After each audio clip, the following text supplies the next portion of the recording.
ಗದಗ ಜಿಲ್ಲೆಯ ಮುಂಡರಗಿ ತಾಲೂಕಿನ ಹಳ್ಳಿಗಳಲ್ಲಿ ಮನೆ ಬಾಗಿಲಿಗೆ ಇ-ಪೋತಿ ಖಾತೆ ಆಂದೋಲನ ಕಾರ್ಯಕ್ರಮವನ್ನು ತಾಲೂಕಾ ದಂಡಾಧಿಕಾರಿಗಳಾದ ಎರಿಸ್ವಾಮಿ ಪಿಎಸ್ ರವರು ಮುಂಡರಗಿ ಪಟ್ಟಣದ 23ನೇ ವಾರ್ಡ್ ರಾಮನಹಳ್ಳಿ ಇ-ಪೋತಿ ಖಾತೆ ಆಂದೋಲನ ಚಾಲನೆ ನೀಡಿದರು. ಇ-ಪೋತಿ ಖಾತೆ ಆಂದೋಲನಕ್ಕೆ ಬೇಕಾಗಿರುವ ದಾಖಲೆಗಳು ಆರ್ಟಿಸಿ, ಉತ್ತಾರ, ಮರಣ ಪ್ರಮಾಣ ಪತ್ರ, ಆಧಾರ್ ಕಾರ್ಡ್, ವಂಶವೃಕ್ಷದ ಅಫಿಡೇವಿಟ್, ಬಾಂಡ್ ಈ ಎಲ್ಲ ದಾಖಲೆಗಳು ಇದ್ದರೆ ಒಂದೇ ದಿನದಲ್ಲಿ ವಾರ್ಸ್ ಮಾಡಿ ಇ-ಪೋತಿ ಖಾತೆ ಆಂದೋಲನದಲ್ಲಿ ಖಾತೆ ಮಾಡಿಕೊಡುವುದು. ಮರಣ ಹೊಂದಿದವರ ಹೆಸರಿನಲ್ಲಿದ್ದಂತಹ ಉತ್ತಾರದಿಂದ ಸರಕಾರದಿಂದ ಯಾವುದೇ ಅನುದಾನ, ಬೆಳೆಹಾನಿ ಇನ್ನಿತರ ಸೌಲಭ್ಯಗಳು ಬರುವುದಿಲ್ಲ. ಆಧಾರ್ ಕಾರ್ಡ್ ಸೆಂಡಿಂಗ್ ಮಾಡಿದವರಿಂದ ರೈತರಿಗೆ ತುಂಬಾ ಅನುಕೂಲವಾಗಿದೆ.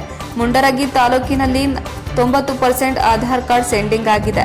ಮುಂಡರಗಿ ತಾಲೂಕಿನಲ್ಲಿ 8,000 ಇ-ಪೋತಿ ಖಾತೆ ಆಂದೋಲನ ಮಾಡಿ ಖಾತೆ ಮಾಡಬೇಕಾಗಿದೆ ಎಂದು ತಾಲೂಕು ದಂಡಾಧಿಕಾರಿಗಳು ರೈತರಿಗೆ ತಿಳುವಳಿಕೆ ಮೂಡಿಸಿದರು. ಈ ಸಂದರ್ಭದಲ್ಲಿ ಗ್ರಾಮ ಆಡಳಿತ ಅಧಿಕಾರಿಗಳು ಬಿಎ ಕರಿಮಣಿ, ನಿತಿನ್ ವಾಲಿಕಾರ, ರೈತರುಗಳಾದ ಬಸಪ್ಪ ತಿಗರಿ, ಚಂದ್ರಪ್ಪ ಗದ್ದಿ, ಮಂಜಪ್ಪ ದಂಡಿನ್, ಯಲ್ಲಪ್ಪ ಸಂಗಟ್ಟಿ, ಜಿತೆಪ್ಪ, ವಿಠಲಪ್ಪ ಶಲವಾಡಿ, ತಿಪ್ಪಣ್ಣ, ಫಕೀರಪ್ಪ ಕಡೇಮನಿ ಅನೇಕ ರೈತರು ಉಪಸ್ಥಿತರಿದ್ದರು. ವರದಿ ಅರ್ಜುನ ಹೊಸಮನೆ, NKS TV4 ಮುಂಡರಗಿ. ನನ್ನ ಮಕ್ಕಳಿಗೆ ಈಗ ಬೆಳೆ ಹಾನಿ ಆಗಿದೆ ಕೊಡುವಂತಂದ್ರೆ ಯಾರು ಕೊಡ್ತಾರೆ? ನನ್ನ ಹೆಸರಿನಲ್ಲಿ ಇರ್ತದೆ ಆರ್ಟಿಸಿ. ಎಲ್ಲವರೆಗೂ ಅದನ್ನು ಫಲಾನುಭವಿಗಳಿಗೆ ಮತ್ತೆ ಜೀವಂತ ಇರೋರಿಗೆ ಹೆಸರಿಗೆ ಬರೋದಿಲ್ಲ, ಅಲ್ಲಿವರೆಗೂ ಆ ಆರ್ಟಿಸಿನಲ್ಲಿ ಇರುವಂಥವ್ರಿಗೆ ಯಾವುದೇ ಬೆನಿಫಿಟ್ಸ್ ಬರೋದಿಲ್ಲ.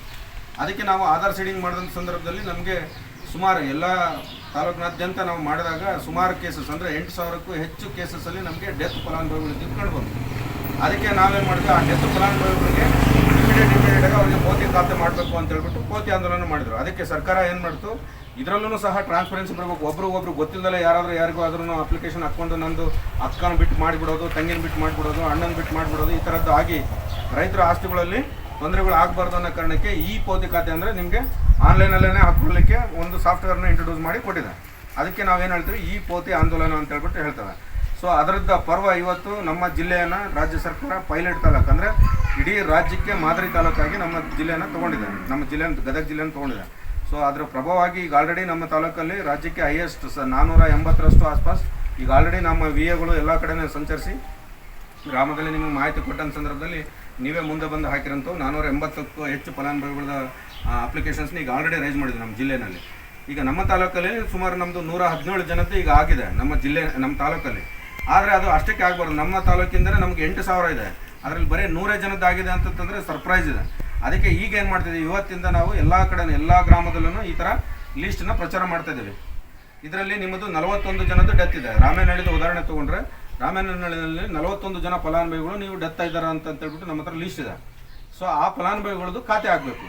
ಖಾತೆ ನೀವು ಮಾಡಿಸ್ಕೊಳ್ಳೋದ್ರಿಂದ ಅನುಕೂಲ ಏನಂತಂದರೆ ನಿಮಗೆ ನೆಕ್ಸ್ಟ್ ಬಂದರೆ ಇನ್ನು ಫ್ಯೂಚರಲ್ಲಿ ನಿಮ್ಗೆ ಯಾವುದೇ ಬೆಳೆ ಪರಿಹಾರ ಆಗಲಿ ಅಥವಾ ಸರ್ಕಾರದ ಯಾವುದೇ ಸವಲತ್ತುಗಳನ್ನಾಗಲಿ ತೊಗೊಳ್ಬೇಕು ಅಂತಂದರೆ ನಿಮಗೆ 100% ಓನರ್ಶಿಪ್ ಇರಬೇಕು. ಓನರ್ಶಿಪ್ ಇಲ್ಲಾಂದರೆ ನಿಮ್ಗೆ ಯಾವುದನ್ನು ಖಾತ್ರಿಪಡಿಸ್ಕೊಳ್ಳೋಕೆ ಆಗೋದಿಲ್ಲ. ಸೊ ಹಂಗಾಗಿ ಡೆತ್ ಆಗಿರೋರ ಹೆಸರಿನಲ್ಲಿ ಖಾತೆನೂ ಓಡ್ಸೋಕ್ಕೆ ಬರಲ್ಲ.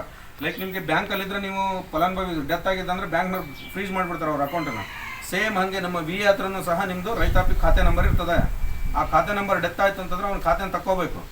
ಸೊ ತೆಗಿಬೇಕು ಅಂತಂದರೆ ಈಗ ನೀವು ಅದಕ್ಕೂ ವಂಶವೃಕ್ಷ ಯಾರ್ಯಾರು ನಾವು ಅದರಲ್ಲಿ ಬದುಕಿದ್ವಿ ಅಂತ ಹೇಳ್ಬಿಟ್ಟು ಅದು ವಂಶವೃಕ್ಷನ ಕೊಟ್ಟರೆ ನಾವು ಅದನ್ನು ಈ ಪೋತಿ ಖಾತೆನಲ್ಲಿ ಹಾಕಿ ಅದನ್ನು ನಿಮಗೆ ಖಾತೆ ಮಾಡಿ ಕೊಡ್ತೇವೆ. ಈಗ ಸರ್ಕಾರನೇ ನಾವು ನಮ್ಮ ಮನೆ ಬಾಗಿಲಿಗೆ ಬರ್ತಾಯಿದ್ದೀವಿ.